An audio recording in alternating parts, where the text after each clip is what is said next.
Hello, how are you all today? I hope you're all well and still coping with not coming to nursery. I'm missing you all so much. I would love to see you all, and I'm sure that we'll get together soon and that we can have lots of stories together. I've chosen one today that we've had in nursery, but it's written by Julia Donaldson, who wrote The Gruffalo, and we've had lots of her books at nursery. The one we've got today is Room on the Broom.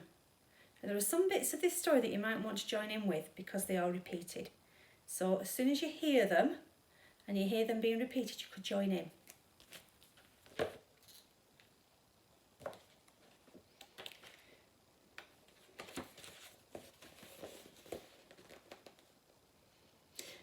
The witch had a cat and a very tall hat and long ginger hair which she wore in a plait. How the cat purred and how the witch grinned as they sat on their broomstick and flew through the wind. But how the witch wailed and how the cat spat when the wind blew so wildly it blew off the hat.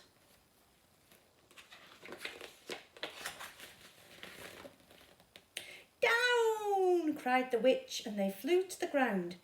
They searched for the hat, but no hat could be found. Then, out of the bushes on thundering paws, there bounded a dog with the hat in his jaws.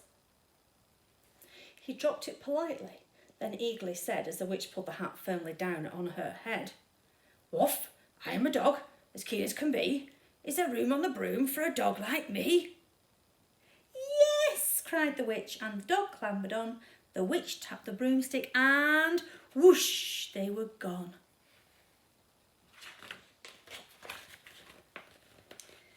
Over the fields and the forest they flew.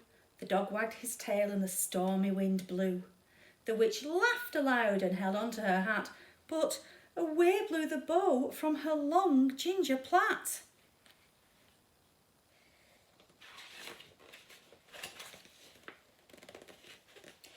Down, cried the witch, and they flew to the ground.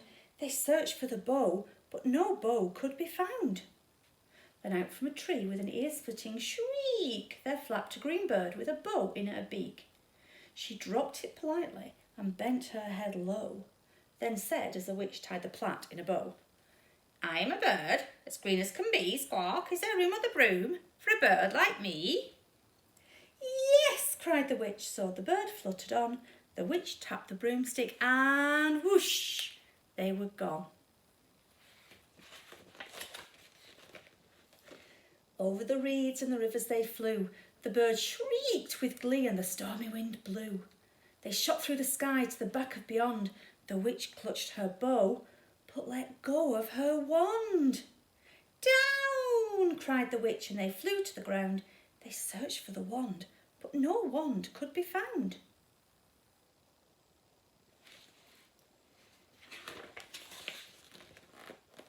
Then all of a sudden, from out of a pond, leapt a dripping wet frog and a dripping wet wand. He dropped it politely, then said with a croak as the witch dried the wand on the fold of her cloak, "Ribbit, I'm a frog, as clean as can be. Is there room on the broom for a frog like me, Ribbit?" "Yes," said the witch, so the frog bounded on. The witch tapped the broomstick and whoosh, they were gone. Over the moors and the mountains they flew. The frog jumped for joy. Oh no, what's going to happen? Oops. And the broom snapped in two. Down fell the cat and the dog and the frog. Down they went tumbling into a bog. The witch's half broomstick flew into a cloud, and the witch heard a roar that was scary and loud. "I am a dragon, as mean as can be, and I'm planning to have witch and chips for my tea." "No," cried the witch, flying higher and higher. The dragon flew after her, breathing out fire. "Help!" cried the witch, flying down to the ground. She looked all around, but no help could be found.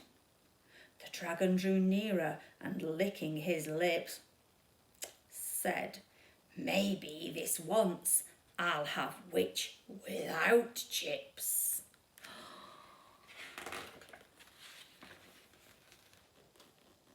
But just as he planned to begin on his feast, from out of a ditch rose a horrible beast. It was tall, dark and sticky, and feathered and furred. It had 4 frightful heads. It had wings like a bird.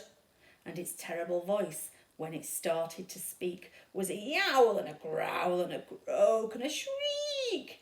It dripped and it squelched as it strode from the ditch, and it said to the dragon, "Buzz off, that's my witch."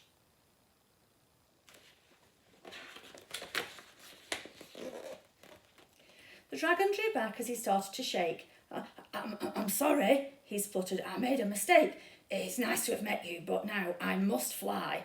And he spread out his wings and was off through the sky. Then down flew the bird and down jumped the frog. Down climbed the cat, and "For you," said the dog. "And thank you, oh thank you," the grateful witch cried. "Without you I'd be in that dragon's inside."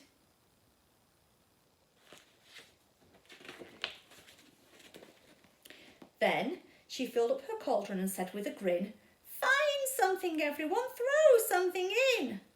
So the frog found a lily, the cat found a cone, the bird found a twig, and the dog found a bone. They threw them all in, and the witch stirred them well, and while she was stirring she muttered a spell. "Iggity, ziggity, zaggity, zoom." Then out rose a truly magnificent broom, with seats for the witch and the cat and the dog, a nest for the bird and a shower for the frog. "Yes," cried the witch, and they all clambered on.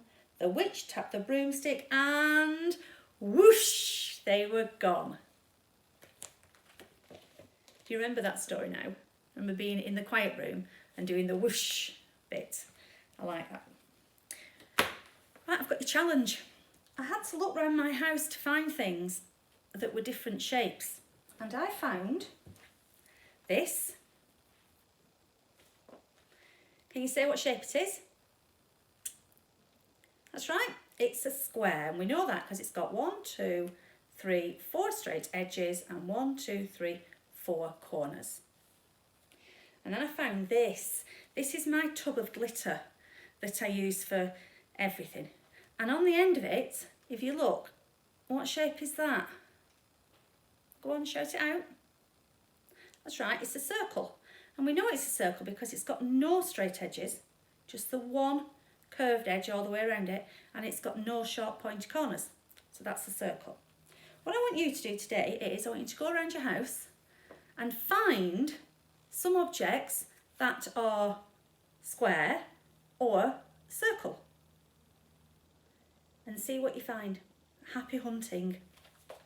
Well, that's my story for today. I'm going to do another one very soon, and I want you to all carry on being kind to each other and